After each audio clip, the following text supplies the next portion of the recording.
Bismillahirrahmanirrahim. Assalamualaikum warahmatullahi wabarakatuh. Alhamdulillahirabbil alamin wassalatu wassalam asrofil anbiya'i wal mursalin sayyidina Muhammadin wa ala alihi wa sahbihi ajmain. Rabbi shrahli sadri wa yassir li amri wa hlul 'uqdatam min lisani yafqahu qawli. Raditu billahi robba wa bil islami dina wa bi muhammadin nabiyya wa rasula. Rabbi yudni ilma wa yaqni fahma. Bapak-bapak, ibu-ibu, jamaah majelis 2 Masjid Bagus Salam yang saya hormati, rahimakumullah. Mari untuk pertama kali kita memanjatkan puji syukur kehadirat Allah Subhanahu wa taala karena atas berkenan Allah pada kesempatan pagi hari ini kita masih diberi kesehatan, rahmat, hidayah, dan yang lebih penting lagi kita bisa meringankan langkah kaki kita untuk menuju majelis taklim di Masjid Bagus Salam ini. Salam serta selawat mudah-mudahan selalu tercurah pada junjungan kita, uswatun kita, Nabi Muhammad SAW beserta keluarga, sahabat, dan kita semua. Mudah-mudahan Bapak Ibu besok kita di akhir zaman mendapat syafaat dari beliau Nabi Muhammad SAW. Amin amin ya rabbal alamin. Bapak Ibu, alhamdulillah di tengah kita telah hadir Ustadz yang akan menyampaikan kajian pada pagi hari ini. Beliau adalah Ustadz Dr. Eko Asmanto MA. Beliau adalah dosen Universitas Muhammadiyah Sidoarjo. Untuk menyingkat waktu, mari kajian pagi ini kita awali, kita buka dengan bacaan basmalah. Bismillahirrahmanirrahim. Waktu selanjutnya kita serahkan kepada Ustadz Eko Asmanto, 45 menit tausiah, nanti 15 menit tanya jawab atau diskusi. Waktu dan tempat kami persilahkan.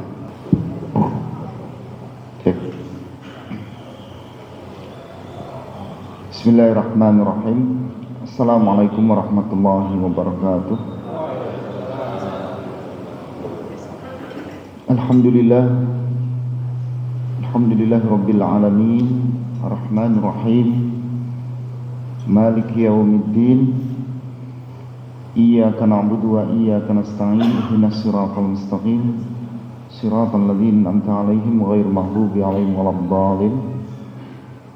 Asyhadu an la ilaha illallah wahdahu la syarika lah wa asyhadu anna Muhammadan 'abduhu wa rasuluh la nabiyya ba'dah. Allahumma shalli wa sallim ala nabiyyina Muhammad wa ala alihi wa ashabihi wa man tabi'ahum bi ihsanin ila yaumiddin, amma ba'd. Usikum wa iyaya nafsi bi taqwallah. Rabbi shrah li sadri wa yassir li amri wahlul 'uqdatam min lisani yafqahu qawli. Yaqulu Allah ta'ala fi kitabihil aziz, a'udzu billahi minasyaitonir rajim. Subhanalladzi asra bi 'abdihi lailan minal masjidil harami ilal masjidil aqsa alladzi barakna hawlahu linuriyahu min ayatina innahu huwas sami'ul basir. Wa atayna Musa al-kitaba wa ja'alnahu hudan li bani Israila alla tattakhidhu min dunihi wakila dzurriyyata man hamalna ma'a Nuh innahu kana 'abdan syakura. Surah Al-Isra pertama kedua. Bapak Ibu jamaah sekalian yang dirahmati dan dimuliakan Allah Subhanahu wa taala. Alhamdulillah, dengan rasa syukur akhirnya Allah mempertemukan dengan segala kemudahan, dengan segala rahman dan rahimnya. Saya berapa kali diminta ke sini, ada mungkin lebih 3 kali kayaknya itu, belum ditakdirkan Allah untuk bisa ke sini. Kemarin terakhir juga saya belum bisa ikut memutuskan karena masih ada di Tamiang Aceh ya kemarin. Tapi dengan kehendak dan izin Allah, ternyata Allah pertemukan ke Mojokerto ini. Saya nego dengan Jombang akhirnya. Di Jombang itu saya nego, saya tak ke Mojokerto dulu, kasihan. Belum pernah ke sini. Ini karena kehendak, karena izin, dan karena karunia yang Allah turunkan. Catatan Allah itu lebih baik daripada catatan kita. Tulisan Allah itu lebih baik dari tulisan kita. Sama peristiwa Al-Isra wal Mi'raj itu, kehendak dan catatannya Allah lebih baik daripada catatan tulisan kehendaknya manusia. Disitulah kalimatnya mengawali dengan kalimat at-tasbih. Subhana alladzi asra bi'abdihi. Maha suci Allah yang telah memperjalankan hambanya. Bukan hambanya yang berjalan, bukan saro yasiru, bukan alladzi saro ala abdi, tapi asra bi'abdi.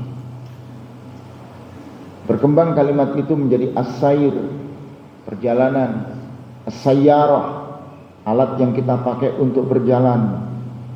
Kata bendanya disebut mobil, sayyaratun, itu mobil bahasa Arabnya.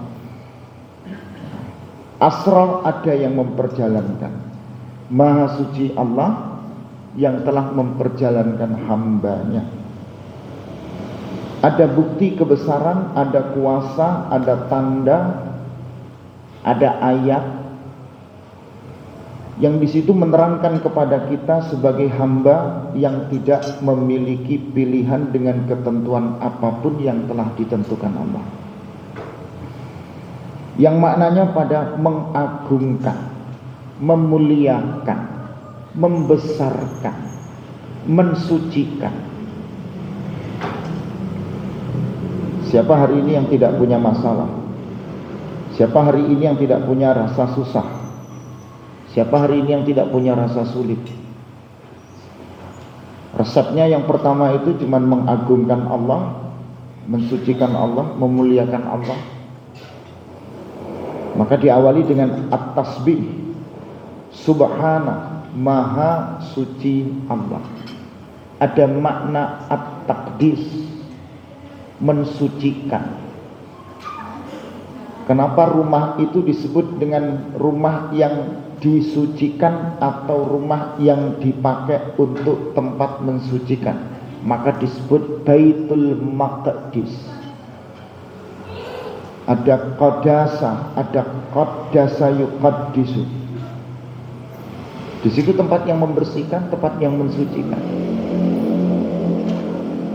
Maka peristiwa at-tasbih itu diartikan at-taqdis. Sabaha itu diartikan qadasa. Jadi kalau kita ingin membersihkan, mensucikan, mengagungkan, memuliakan, itu sudah bermakna at-tasbih. Ada yang selalu bertasbih secara ungkapan, tapi hatinya tidak mau bertasbih. Ada yang hatinya bertasbih, tapi jenengan tidak pernah pegang tasbih gitu. Ya, saya lihat tidak ada ya. Ini ciri khas katanya begitu, biar membedakan Pak. Jadi memang sesuatu yang membedakan itu membentukkan sesuatu yang berciri begitu, ciri khas gitu. Maka ada yang bertasbih tapi mungkin hatinya yang tidak bertasbih. Nah, jenengan mungkin dalam posisi nggak tahu yang pertama apa yang kedua itu. Jenengan hatinya yang bertasbih sekalipun mulutnya tidak perlu bertasbih. Nah, kata-kata subhana itu membuktikan di situ. Ya ini yang Allah perjalankan. Gitu. Saya beberapa hari yang lalu itu sudah di WA sama Pak Gatot, ya, Pak Gatot. Ya, gitu. Saya mikir, ini besok ini jadi apa enggak gitu, karena biasanya ada pemberitaan. berikutnya Mas gitu. Jadi setelah begitu flyernya keluar, Sherlocknya keluar, saya nunggu kok Pak Gatot kok nggak kabar-kabar gitu loh. Nah, yang lucu lagi lah, yang aneh lagi, Ustadz sudah di mana posisinya? Saya sudah di masjid. Ini nggak menyinggung loh ya, nggak menyinggung. Tapi itulah perjalanan, itulah yang Allah perjalankan. Jadi jam habis subuhan itu saya nunggu. Ini jadi enggak Mojokerto ini? Kalau enggak saya tak nyari sego pecel atau apa begitu ya. Ternyata beliau WA jam 5. Masya Allah, saya lupa. Sebenarnya bukan lupa, pura-pura lupa. Tapi tulisannya Allah itu lebih baik daripada tulisan manusia. Itu. Saya berpikir ini jadi atau tidak. Pak Gatot ya mungkin dengan khasnya ya begitu gitu loh. Karena masing-masing masjid itu, masing-masing manusia itu tidak punya karakter yang bisa disamakan. Oh memang karakternya Babus Salam itu saking sudah berkiblat kepada Assalam, itu pokoknya pasti tenang, pasti damai, pasti tentrem gitu ya. Kira-kira gitu. Nah itu sudah makna berisra, bermi'raj. Ya, kita bertauhid hanya konteksnya mengagungkan, memuliakan, mengembalikan itu kepada yang telah memperjalankan kalau dalam peristiwa Isra Mi'raj. Nah di sini yang telah mengkondisikan, menanamkan dengan segala bentuk apapun yang terjadi. Ya. Kalimat berikutnya, alladzi asra bi'abdihi, yang telah memperjalankan dengan hambanya. Kok bukan kalimatnya birasulihi? Kok bukan kalimatnya dengan binabiyi? Subhanalladzi asra binabiyihi atau birasulihi atau bi Muhammadin gitu. Tapi bi'abdihi, dengan hambanya. Di situ ada makna hamba itu berbeda dengan ma'bud. Al-'abdu yufarriqu bainahu wa baina al-ma'bud. Yang dihambakan itu berbeda dengan yang menghambakan. Makhluk itu tidak sama dengan Khalik. Yang diciptakan tidak sama dengan yang menciptakan. Berarti ketika ada sesuatu yang susah, ada yang sulit, itu kita kembali kepada Al-Ma'bud. Kita kembali kepada Al-Khaliq sebagai makhluk. Bisa diterima ini? Bingung apa enggak? Betul ya? Itu yang membedakan. Rasulullah itu di tahun itu dikenal dengan tahun yang disebut ahli sejarah Amul Huzn, tahun kesedihan. Sayyidah Khadijah diwafatkan oleh Allah. Sosok yang bersejarah dalam kehidupan awalnya Rasulullah, di saat awal itu mendapatkan wahyu, amanah, perjuangan dan membangun peradaban. Lalu kehilangan pamannya Abu Thalib, sosok yang selalu memberikan kekuatan dalam sisi apapun. Kata-katanya, jangan sampai Muhammad diganggu. Itu pamannya Abu Thalib. Belum memiliki keyakinan yang kuat, tetapi menjaga gitu. Ibarat kata, kalau aktif di masjid itu sulit, tapi kalau masjid butuh apa, dia paling pertama. Betul ya, Pak Takmir? Gitu. Yang aktif-aktif di masjid itu biasanya jarang. Ini ada urunan apa, urunan itu ya begitulah kan. Tapi yang nggak pernah ke masjid itu yang biasanya nomor 1. Butuh apa? Butuh apa? Itu Pak, kanopinya udah jelek. Pak, lampunya itu perlu diganti. Itu paling cepat. Nah, Abu Thalib kira-kira seperti itu. Ya, belum bisa untuk mengikuti akidah ketauhidan yang diajarkan Rasulullah. Tapi perannya dalam strategi awal kuat. Sayyidah Aisyah belum bisa memberi apa-apa kecuali hanya baru bisa mengendalikan harta yang ia punya. Menikah, dapat Sayyidah Khadijah yang kaya, pakai raya. Betul ya? Kaya raya. Lalu kemudian saat menikah membersamai Rasulullah, Rasulullah tidak punya apa-apa. Hanya berprofesi penggembala kambing, domba, yang hanya mendapatkan amanah tidak besar, tapi ada kata-kata indah yang selalu dikedepankan, berpegang kepada janji primordial yang Allah letakkan, yaitu menegakkan tauhid. Hanya modal dari satu kata at-tauhid itulah yang kaya dimiskinkan oleh Rasulullah. Sehingga saat Sayyidah Khadijah diwafatkan, kain kafan pun ia tak punya.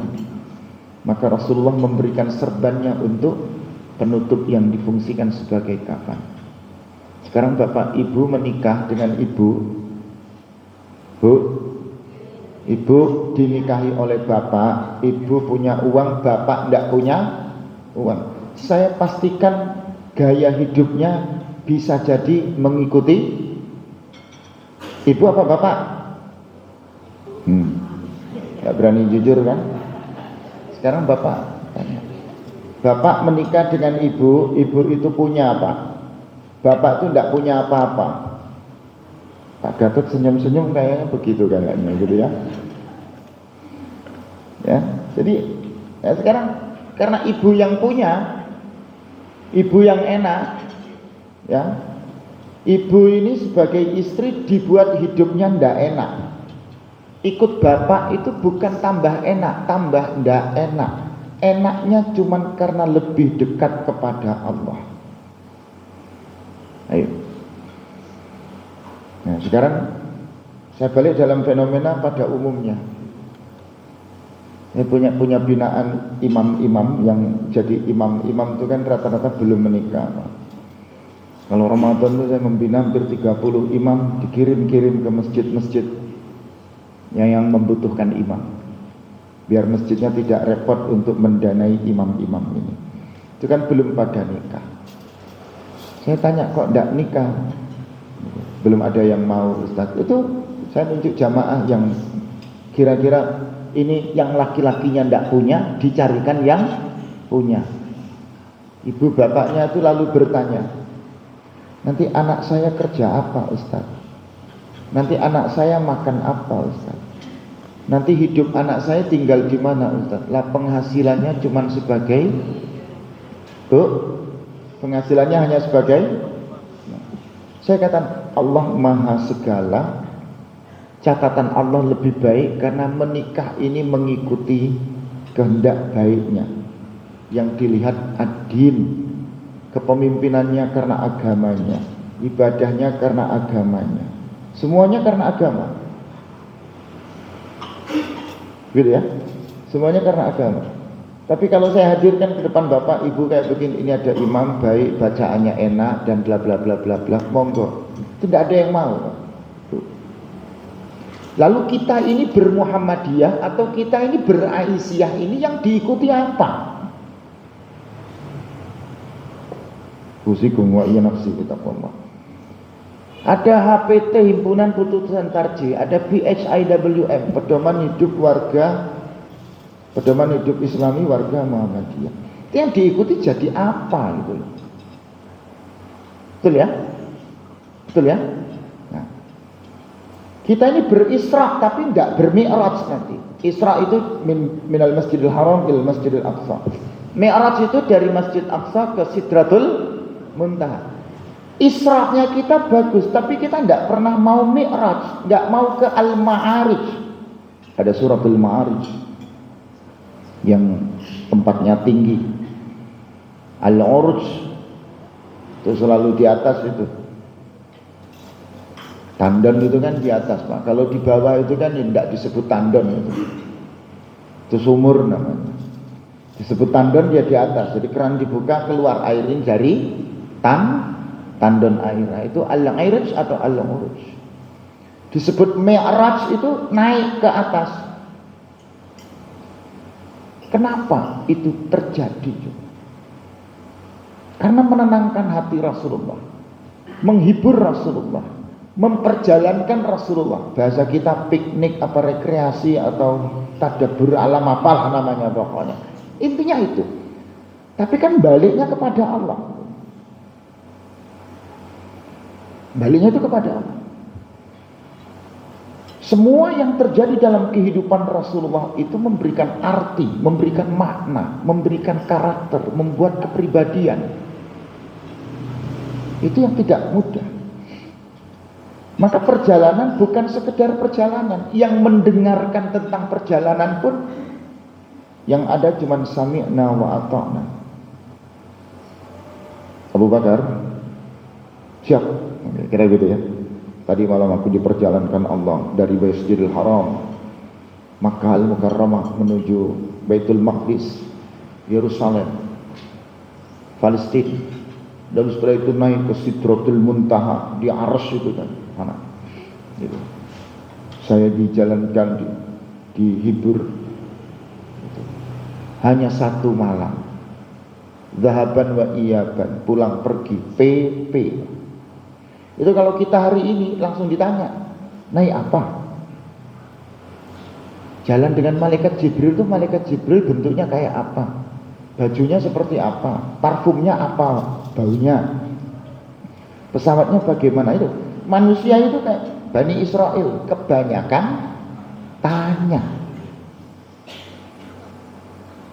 Padahal peristiwa Isra Mi'raj itu begitu Rasulullah bercerita. Dan Abu Bakar mendengar sebagai sahabat yang terdekat, cuman sami'na wa ata'na. Tidak banyak bicara, tidak banyak omong, yang ada dilakukan, dikerjakan. Bahasa kerennya sekarang, do it now. Lakukan sekarang. Tidak banyak didiskusikan, tidak banyak diperdebatkan, tidak banyak dikomunikasikan.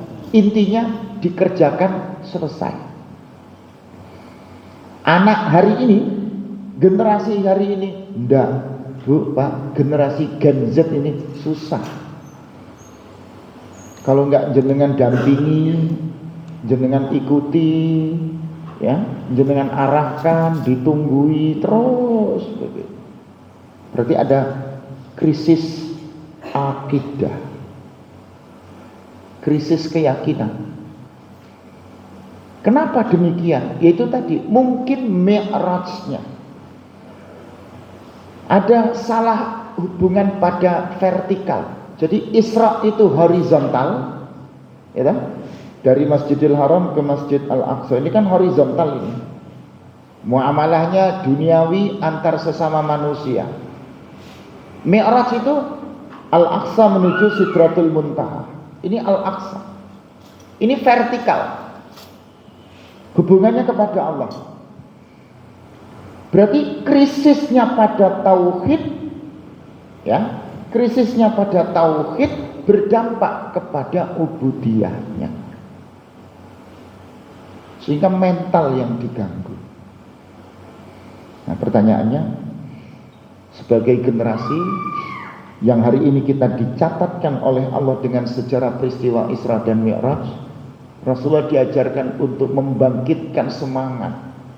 Di tengah-tengah Khadijah diwafatkan, Abu Talib diwafatkan, tekanan, intimidasi, teror dari kafir Quraisy Mekah kepada as-sabiqunal awwalun, generasi orang-orang yang baru masuk Islam dan beberapa sahabat yang Islamnya itu baru, itu ditekan, diteror dengan segala sesuatu yang luar biasa. Rasulullah cuma dibangunkan, dibangkitkan, dikuatkan, lalu turun hadiah yang disebut salat. Oleh-olehnya Isra Mi'raj itu salat. Nah, Bapak Ibu, ketika kita punya masalah itu jenengan kemana? Ke kantor pegadaian, Pak. Menyelesaikan masalah tanpa masalah.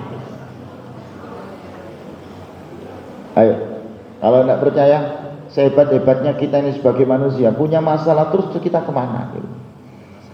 Ngomong sama teman, Pak Gatot, ada dikit-dikit nggak Pak Gatot? Kenapa? Lagi susah di rumah Pak Gatot. Padahal Pak Gatot juga susah. Gitu. Bagaimana orang yang susah cerita kepada yang sama-sama susah? Datang ke temannya lagi, bro, tetanggaku loh, masih keluargaku gitu. Terus dia punya kesulitan tuh berangkat ke ini loh. Ada itu guru di spiritual di situ. Sampai akhirnya 9, 8, 10 guru spiritual didatangkan. Atau dia datang menghadap kepada yang pinter, orang pinter lah kira-kira. Ya.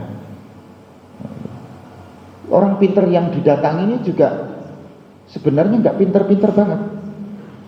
Ya. Abah, saya minta doanya, Abah, tolong kasih amalan gitu. Mau apa? Gitu. Saya minta kaya. Lah, yang dimintai itu belum kaya. Ya, Pak Yai kasih amalan Pak Yai, saya mau jadi orang kaya. Pak Ustadz kasih, saya ingin jadi orang kaya.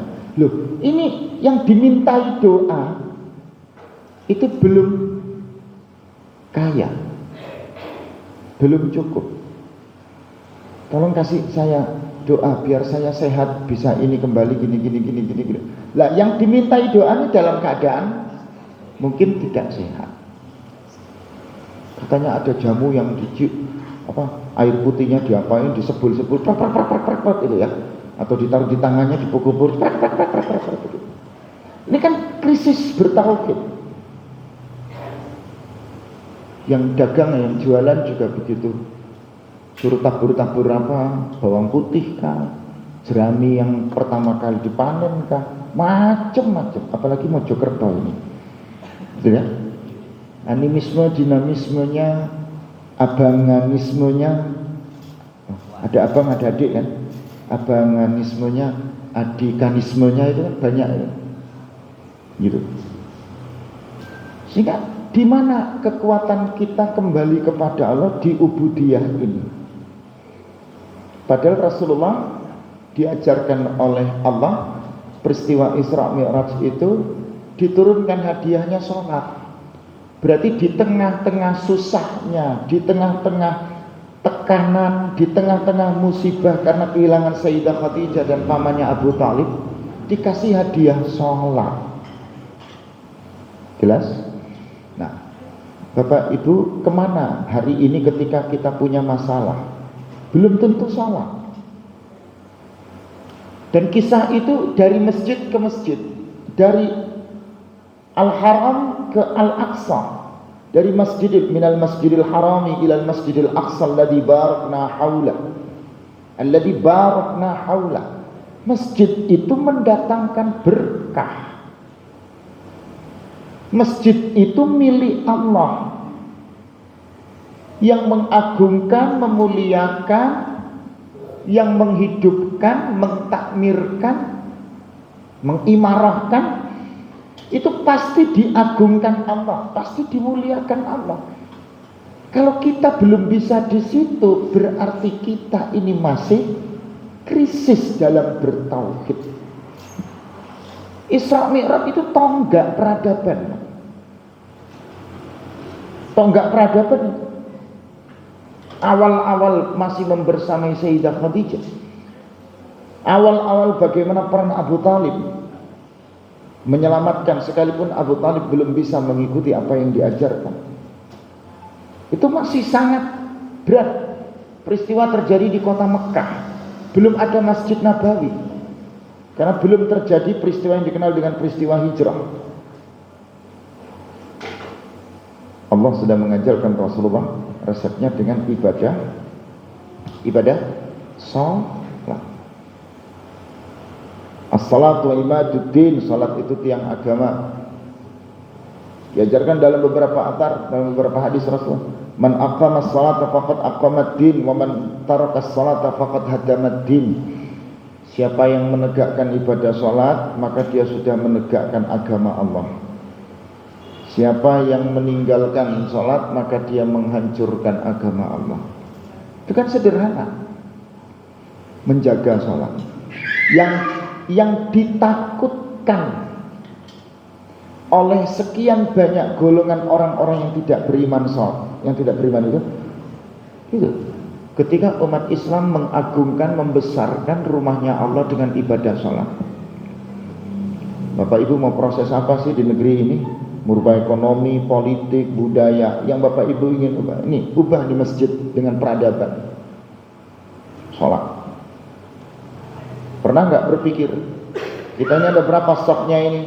Oh, ada 12 saf.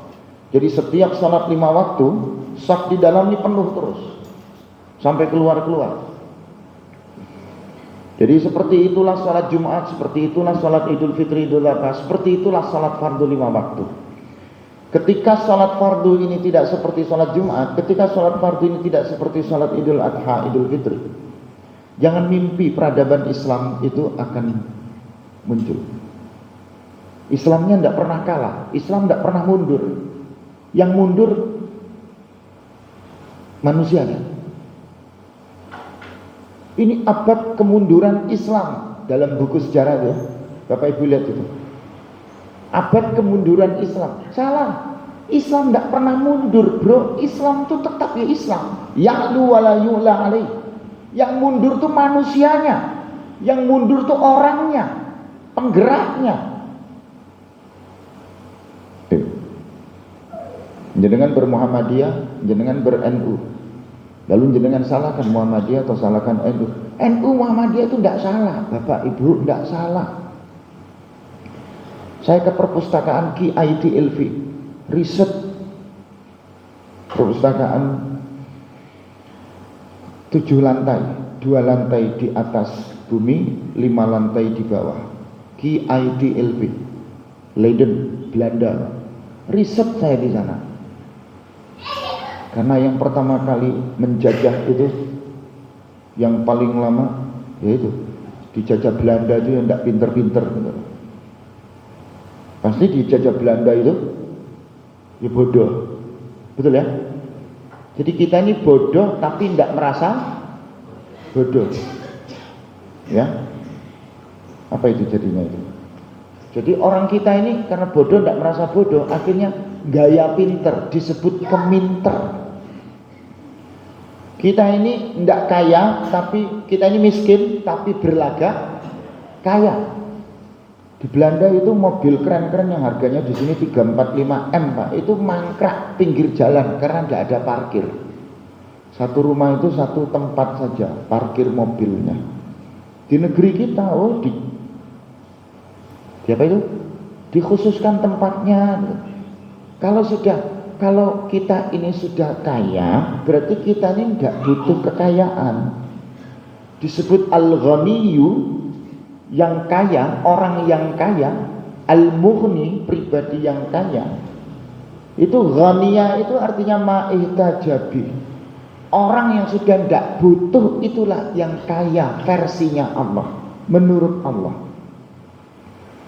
Nah, Bapak Ibu ikut milih Allah atau milih manusia?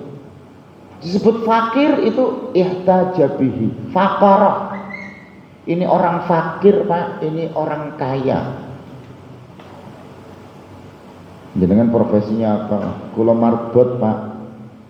Marbot. Tidak bisa melihat, pagi datang buka pintu lebih awal, pulang paling terakhir. Jadi buka kunci, nutup kunci. Dia merawat dengan keistiqomahan. Terus tidak butuh.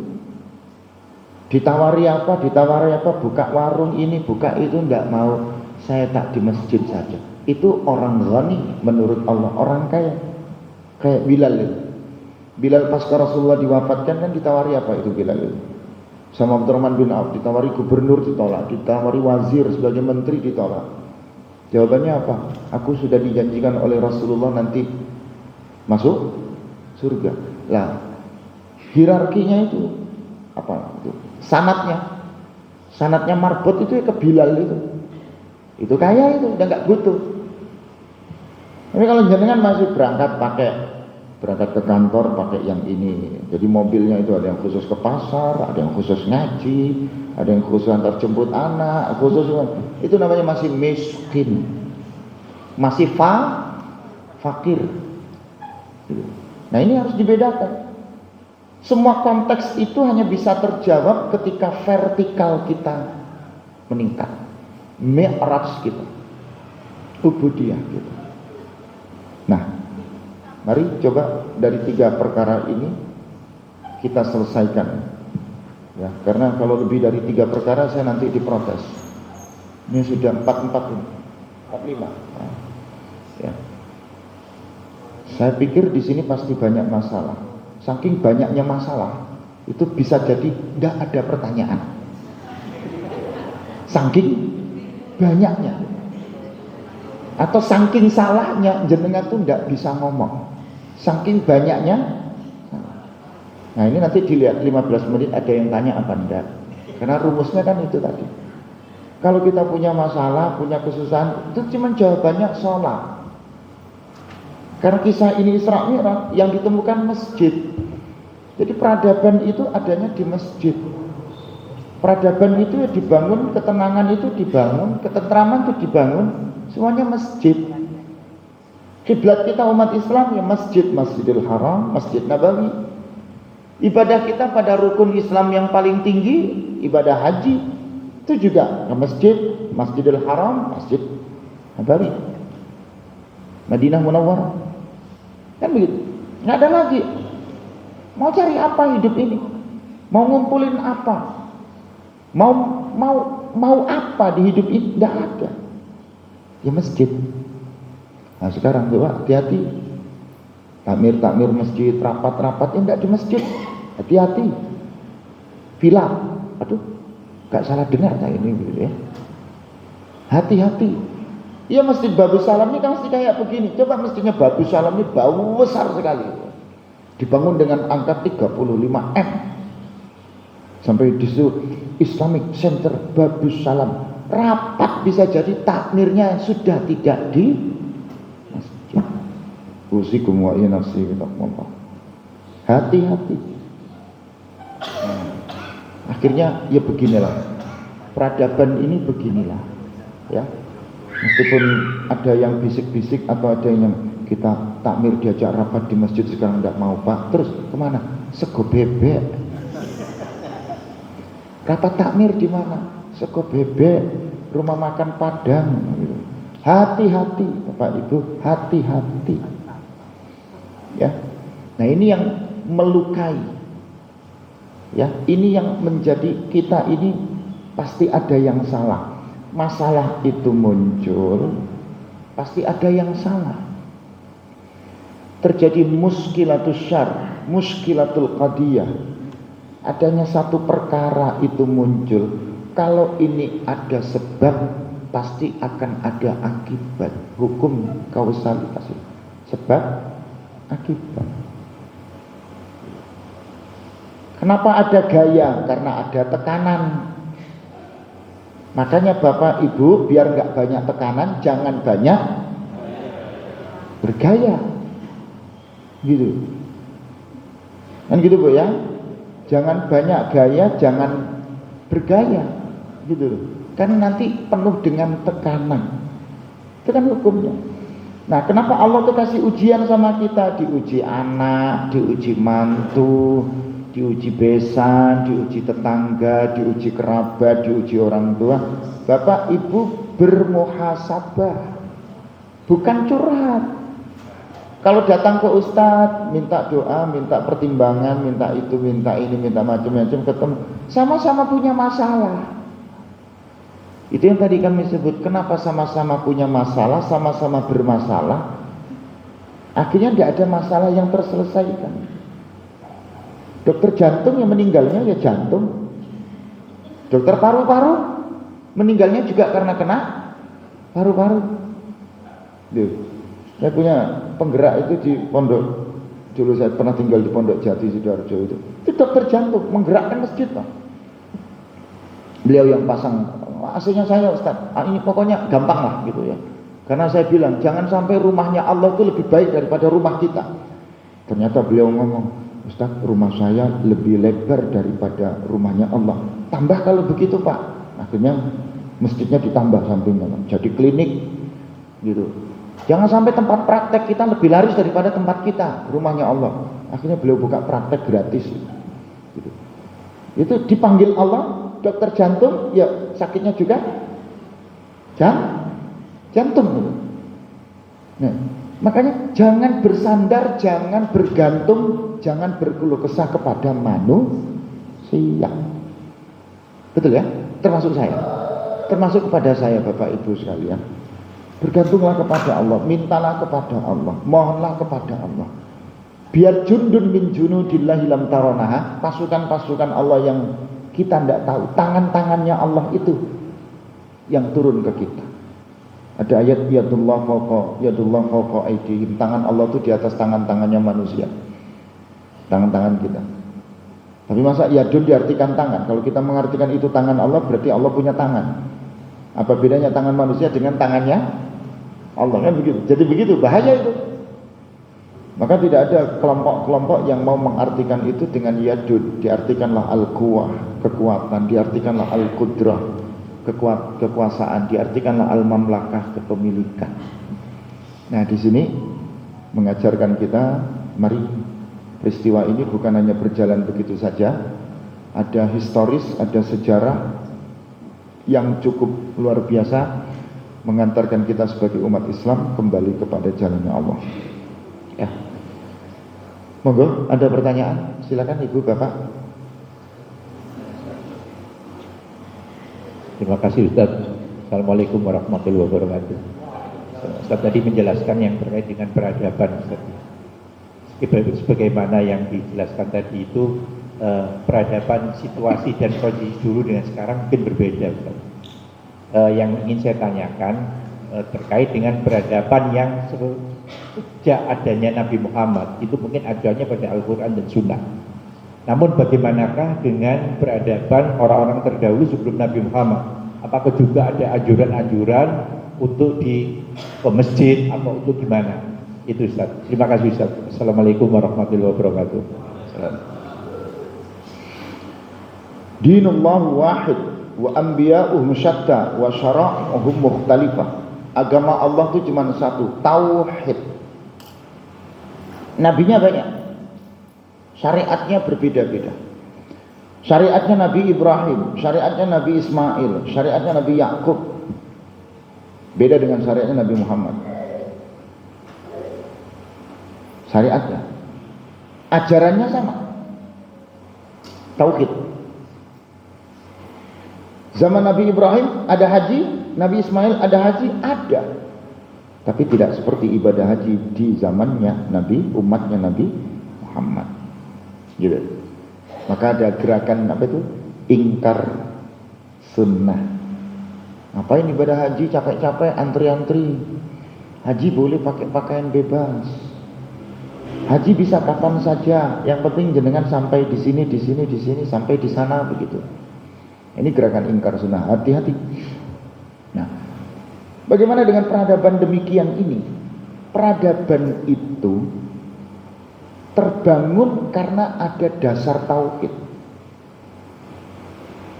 Jadi iman, akidah, adab, akhlak, ilmu, sains, pengetahuan, baru aktualisasi kita amal. Nah, peradaban itu dari kata-kata adab. Adab itu ya akhlak. Itu tidak diajarkan, tapi gharizah. Gharizah itu bawaan. Bawaan yang dibentuk. Ini kalau dibawakan tapi tidak dibentuk, ini tidak bisa. Rusak ini peradaban. Dan bagaimana cara membentuknya? Ini gimana tauhidnya? Maka di dalam bertauhid itu kan diajarkan ya, faqim wajhaka lid-dini hanifa fitratallahu allati fataran nas 'alaiha la tabdila li khalqillahi dzalika ad-din al-qayyim. Ar-Rum 30. Itu kan agama yang lurus. Pokoknya lurus. Meskipun menggok-menggok dikit tapi balik lurus. Saya syukur Google Map-nya tadi itu tidak salah begitu loh. Saya pernah di masjid, dulu sering di mana masjid yang Al-Basit, nah betul, gitu loh. Cuman berapa kali dipanggil, berapa kali diundang, nggak pernah bisa, ya putus asa juga takmirnya begitu mungkin ya. Nah, Ustadz ini susah ini kan begitu. Sebenarnya saya tidak susah-susah juga gitu loh, karena ya bergantung kepada Allah gitu loh. Kembali kepada Allah. Peradaban sebelum Rasulullah Muhammad SAW itu sudah terbentuk karena ada tauhid. Wa makana Ibrahimu Yahudian wala Nasrani walakin hanifan musliman. Sekali-kali Nabi Ibrahim itu bukan Yahudi, bukan Nasrani, tapi hanif musliman. Dia lurus, hanif musliman, yang tunduk, sosok yang tunduk, sosok yang patuh, sosok yang taat, sosok yang berserah diri kepada Allah. Disebut Islam agamanya, Muslim orangnya. Ayatnya, sekali-kali Ibrahim bukan Yahudi, bukan Nasrani, tapi sosok yang berpribadi lurus dan muslimah, berserah diri kepada Allah. Tauhid. Jadi bukan tidak ada peradaban sebelum Rasulullah Muhammad itu.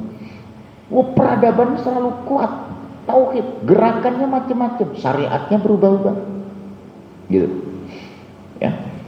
Nah, bagus peradaban itu muncul, berkembang seiring peradaban sehingga muncullah berbagai macam hal. Ya. Termasuk syariat, hukum, muamalah yang menyesuaikan semua. Di Muhammadiyah itu diatur di pedoman hidup Islami warga Muhammadiyah. Belajar Bu ya. Jangan nggak ngaji itu nanti diragukan ke Muhammadiyahannya. Gitu. Karena hari ini ada istilah-istilah agak unik-unik gitu. NU anyaran, NU lawas ya. Muhammadiyah anyaran, Muhammadiyah lawas. Padahal saya pikir anyar dengan lawas itu mana gitu. Wong Qur'annya yang dari dulu dengan sekarang itu sama. Hadisnya dari dulu dengan sekarang itu sama, tidak berubah. Babnya tidak berubah. Acuannya tidak berubah. Yang mengajarkan kita tentang akhlak di sirah nabawiyah, hadisnya tetap. Innama bu'istu liutammima makarimal akhlak, itu tetap gitu, tidak berubah-ubah, tidak ditambah-tambah. Hanya dalam kesimpulan mentakhrij saja yang berkembang karena dikontekskan. Kan gitu. Nah, namanya bumbu rawon itu kan pasti pakai keluak, Pak Bu. Iya kan? Apa namanya keluak ya, Bu ya? Keluak kan? Ada gantinya kalau kita mau buat rawon selain keluak. Gitu. Cuma bentuknya macam-macam.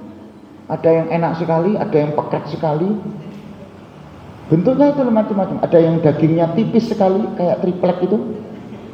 Ada yang dagingnya tebal sekali. Sehingga disebut rawon setan ini. Karena semua yang lain dari yang lainnya itu pasti itu perbuatan setan. Setan itu sifat memang sifati manusia karena manusia keluar dari batas aslinya. Jadi setan itu bukan makhluk. Setan itu sifat yang mensifati sifat dasar manusia, tapi mengajak manusia itu keluar dari sifat dasarnya. Syaitan ayastunu itu. Nah, diartikan ini rawon setan karena keluar dari daging pada umumnya tipis-tipis, Pak. Kalau nggak tipis dicuir-cuir. Wah, ini dagingnya tebel-tebel gitu, kayak beton gitu ya. Nah, itu kan ada asbabul yang seperti itu kira-kira. Itu ilmu gaduh-gaduh ya. Maka peradaban itu di situ munculnya. Sudah ada di zaman Rasulullah, bahkan zaman para nabi sebelumnya, sehingga nabi dibesarkan hatinya. Yang sempat dalam beberapa dialog antara nabi dengan malaikat Jibril khususnya itu berpikir, kenapa umat-umat terdahulu itu sudah sekian banyak nabi yang turun dan mengajarkan tauhid. Disebutkan 25 nabi karena Al-Qur'annya hanya menyebut 25 nama itu. Nabi-nabi itu banyak. Min ba'dihim qassasnahum 'alaika wa min ba'dihim lam naqsushum 'alaika. Ada yang diceritakan, ada yang enggak diceritakan sebagian dari mereka. Bahkan dalam hadis menyebutkan aktsar min mi'ah wa 20 alaf, lebih dari 120.000 nabi. Semuanya mengajak pada kebenaran. Mengajak kepada agama yang disebut at-tauhid. Tapi batasannya tidak ngerti. Ditutuplah dengan Rasulullah. Maka Rasulullah itu disebut penyempurna syariat, agama, penyempurna penutup para nabi. Maka kalimat liutammima makarimal akhlak. Itmam itu artinya tamam itu artinya sempurna. Gitu. Nah di situ kira-kira Pak. Ada lagi? Oh, hebat ini berarti. Monggo Pak. Oh, ladies first Bu. Ibu dulu. Biasanya kalau di Timur Tengah itu ladies first. Assalamualaikum warahmatullahi wabarakatuh. Assalamualaikum. Saya meneruskan pertanyaan dari Bapak tentang peradaban dulu dan sekarang. Tentang Peradaban. Iya. Saya dibilang pendidikan ya Ustaz. Kalau zaman dulu memang kita tidak perlu memerlukan kekayaan yang berlebih ya gitu. Karena kita ngaji dulu juga nggak bayar, sekolah-sekolah masih murah. Ya. Sekarang alhamdulillah ya, kalau saya dibilang sekarang saya kaya karena sudah nggak kerja, sudah nganggur ya. Tapi untuk ibu-ibu muda, untuk rumah tangga muda, pasti membutuhkan biaya yang banyak, harus bekerja dengan segala cara yang bagaimana. Sampai ibu-ibu itu ikut bekerja juga untuk membantu rumah tangga. Karena sekolah-sekolah sekarang juga tidak mudah, tidak murah. Walaupun masuk pondok itu sekarang sangat mahal sekali. Terus bagaimana kita menyikapi untuk istiqomah kita? Oh sudah biar nggak apa-apa kita menikah dengan ustadz atau berangkat di masjid istiqomah tadi itu seadanya. Padahal kehidupan kita itu dikejar dengan biaya-biaya anak-anak itu ustadz. Terus bagaimana kita menyikapi seperti ini gitu loh? Karena mahal sekali sekarang itu mahal sekali. Walaupun di pondok itu ya juta-jutaan, maksudnya juga puluhan juta juga ustadz. Ya, seperti itu mohon nasihat pencerahan untuk Ustaz menunjukkan seperti ini. Makasih. Wassalamualaikum warahmatullahi wabarakatuh. Waalaikumsalam. Ada problem peradaban dalam kehidupan umat Islam. Ya. Islam itu dibangun dengan konsep. Saya bicara konsep. Konsep ini fikrah, pemikiran. Yang ini harus bersih, mukhlishina lahuddin, berangkat dari keikhlasan. Ketika orang tua mendidik anaknya, guru mendidik, mengajarkan ilmu pada anaknya, ketika proses generasi ini beradab, itu kehilangan jiwa mukhlishina lahuddin, kehilangan jiwa keikhlasannya. Apa yang terjadi itu? Zaman ahlus suffah, kalau ini Ibu berbicara intelektual ya, akar dunia pendidikan, akarnya lembaga-lembaga dari TK, SD, SMP sampai perguruan tinggi. Akarnya dunia pendidikan itu adalah ahlus suffah. Jadi saat Rasulullah di kota Madinah, ya, Rasulullah sudah menginjak usia yang cukup senja, di atas 50. Rasulullah lebih banyak ditinggal sahabat, perang-perang, beberapa peperangan itu sudah dipimpin oleh sahabat-sahabat, sudah tidak oleh Rasulullah. Di balkonnya Masjid Nabawi itu selalu dipakai oleh para musafir. Mereka bermalam. Mereka yang disebut dengan ahlus suffah. Sehingga mereka tidak boleh berada dalam kesendiriannya. Sehingga Rasulullah yang memikirkan gimana mereka ini menjadi generasi hebat. Lahirlah Abdullah bin Abbas, Abdullah bin Umar. Jadi yang belajar di situ menjadi pintar. Sehingga Ibnu Abbas, Ibnu Umar menjadi perawi-perawi hadis yang hebat-hebat, masuk dalam kategori 5 besar perawi hadis. Disitulah muncul ada Utsman bin Affan, Abdurrahman bin Auf, Zubair bin Awam dan seterusnya. Mereka jadi pengusaha-pengusaha, orang-orang hebat. Bayangkan Abdurrahman bin Auf itu pengen jadi orang miskin, tidak miskin-miskin. Pengen jadi orang miskin, tidak bisa Miskin. Hijrah dari Mekah ke Madinah itu ditinggal semuanya ditinggal. Ditawari oleh Umar, oleh Abu Bakar, ini ada lahan gini, enggak, dia cuma mana pasar? Mana pasar? Itu Abdurrahman bin Auf. Di saat orang jualan itu membutuhkan tali, membutuhkan air, dia buka pasar itu, talinya gratis, airnya gratis. Akhirnya pedagang-pedagang hewan-hewan itu, onta, domba, lari ke Abdurrahman bin Auf. Mau miskin jadi kaya lagi. Diajak perang Khandaq, ini waktunya panen kurma. Begitu kayak pengen panen, Rasulullah perintahkan perang. Kurma ditinggal. Pulang perang, busuk semuanya. Karena Abdurrahman bin Auf punya sisa tabungan uang yang banyak, izin sama Rasul. Bagaimana bila sahabat-sahabat yang perang itu, mereka kesulitan pulang perang, karena berbulan-bulan kurmanya tidak ada yang memanen, karena tidak boleh ibu-ibu bekerja, yang boleh bapak. Nggak mungkin kan, bapaknya berangkat perang, ibunya yang manjat metik pohon kurma, tidak mungkin. Ini peradabannya beda. Situ.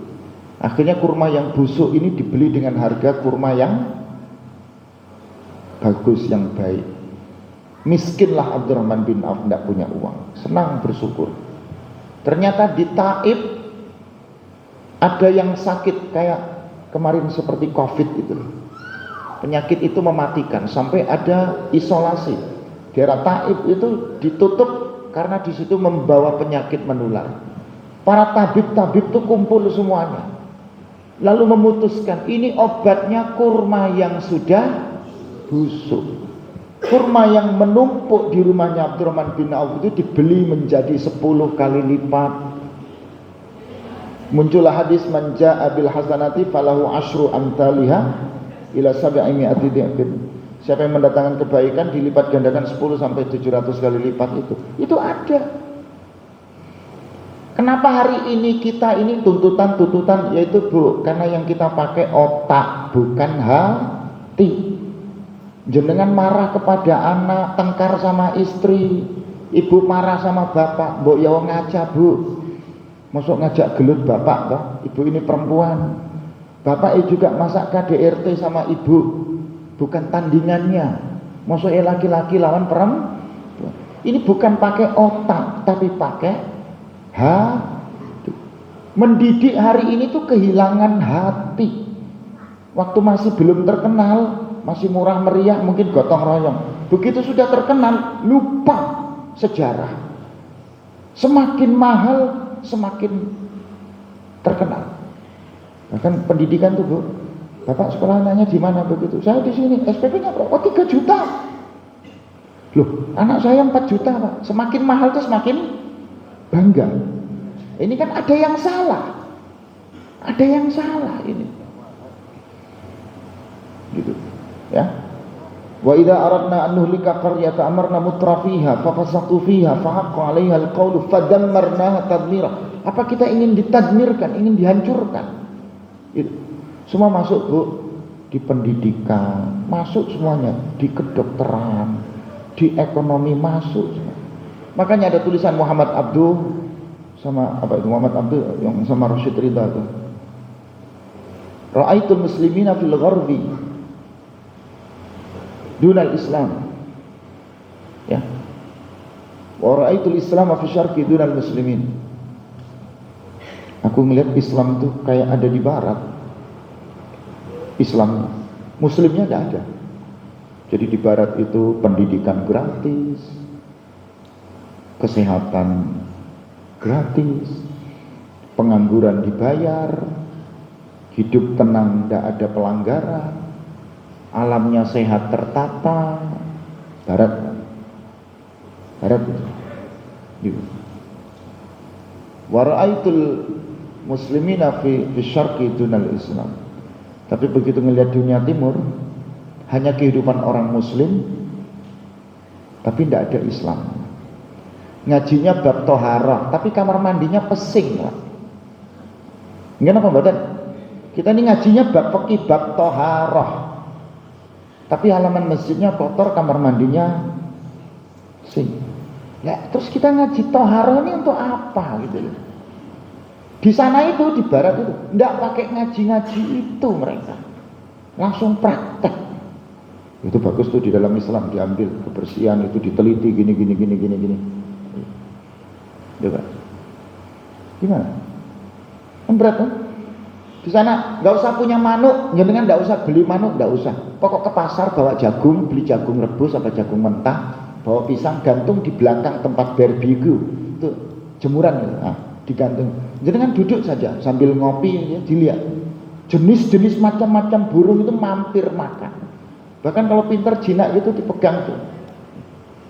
Bisa menikmati tanpa perlu memiliki. Kita ini enggak. Apa-apa gimana caranya bisa memiliki. Tapi enggak bisa menikmati. Pegang baik-baik. Nah, makanya ada krisis itu tadi. Ada krisis. Berangkatlah dari keyakinan, berangkatlah dari membangun peradaban itu dengan ketauhidan.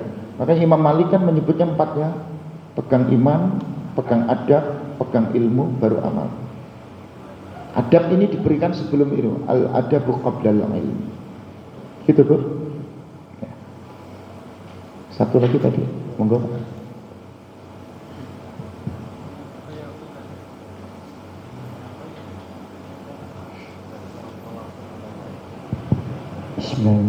Assalamualaikum warahmatullahi wabarakatuh. Waalaikumsalam. Ustaz, yang sudah kita ketahui bahwa Isra Mi'raj adalah perjalanan dari Masjidil Haram ke Masjidil Aqsa dilanjutkan dengan ke Sidratul Muntaha. Kemudian hasil dari Isra Mi'raj adalah perintah sholat. Yang saya tanyakan, bagaimana bentuk ibadah Nabi dan para sahabatnya atau orang Islam sebelum terjadinya Isra Mi'raj itu. Kemudian yang kedua, kenapa sudah disebutkan sebagai Masjidil Haram dan Masjidil Aqsa, padahal saat itu belum ada perintah sholat, atau bagaimana bentuk daripada Masjidil Haram dan Masjidil Aqsa itu saat itu? Karena kita ketahui bahwa Nabi itu membuat atau membangun masjid yang pertama kali adalah Masjid Quba di Madinah. Ya, saya tanyakan seperti itu. Terima kasih. Assalamualaikum warahmatullahi wabarakatuh. Ya. Waalaikumsalam. Yang pertama apa tadi? Bentuk sebelum Nabi. Perintah sholat diturunkan sebagai sebuah syariat lalu diamaliahkan itu karena ada perintah.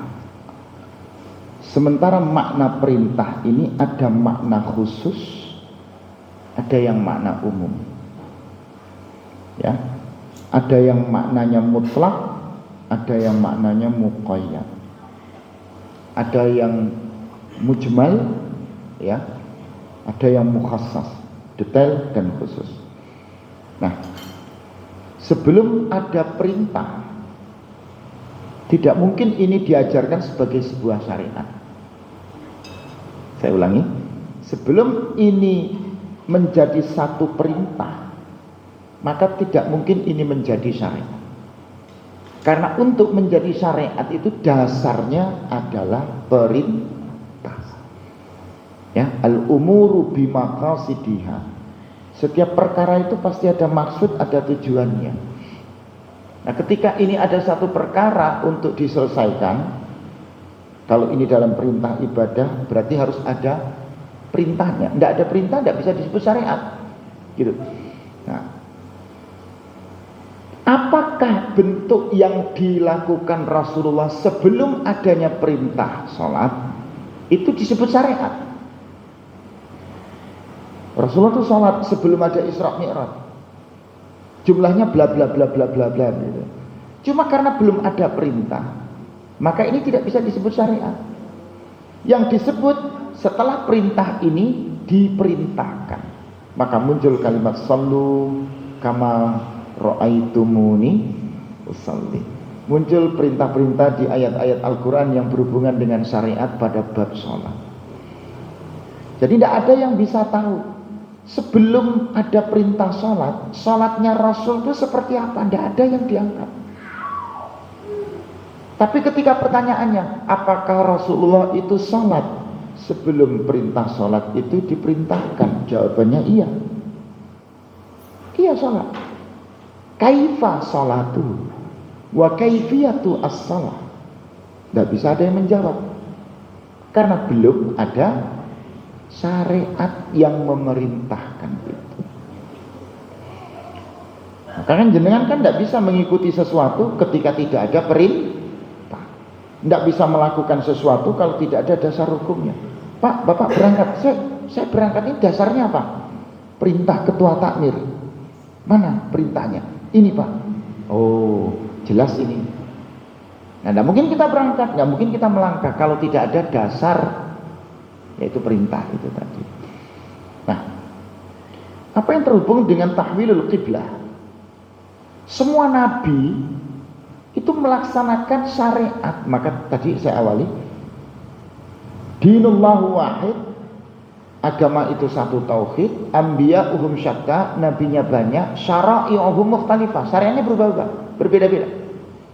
Nabi-nabi terdahulu bahkan sebelum itu semuanya salat, semuanya punya syariat, tapi tidak sama. Nah, ketika ini muncul peradaban yang memerintahkan sholat, maka ada peradaban sebelum risalah kenabian ini diturunkan. Gitu. Ketika Rasulullah, coba peristiwa pergantian kiblat dari Masjidil Aqsa menuju Masjidil Haram. Karena itu kan setelah risalah kenabian. Ada masjid yang dibangun terlebih dahulu oleh Rasulullah. Tapi kenapa masjid ini malah tidak diabadikan atau digimanakan? Karena ada perintah yang terkait dengan perintah kiblat itu, Ka'batul Qusab, sesuatu yang benar-benar menjadi arah tujuan, ya, kunjungan. Ya.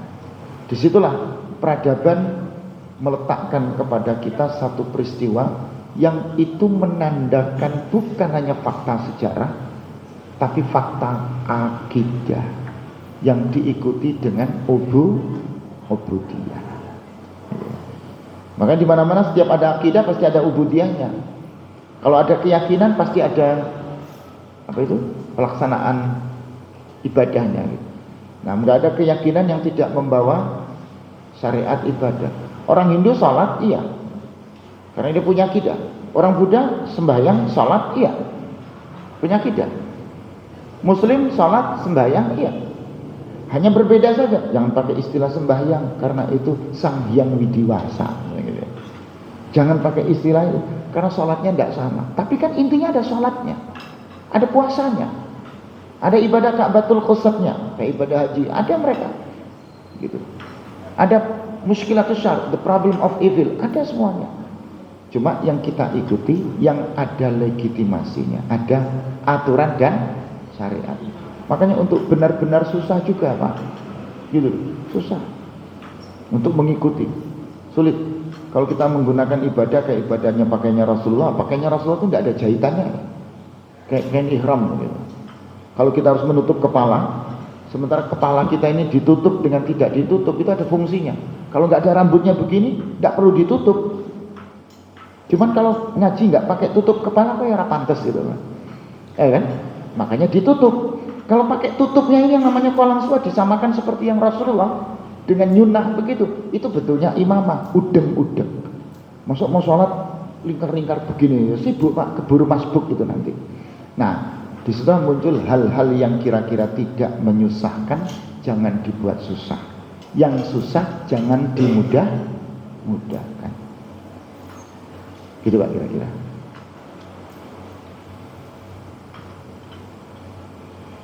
Sampun. Ya, Bapak Ibu yang dirahmati dan dimuliakan Allah Subhanahu wa taala. Alhamdulillah.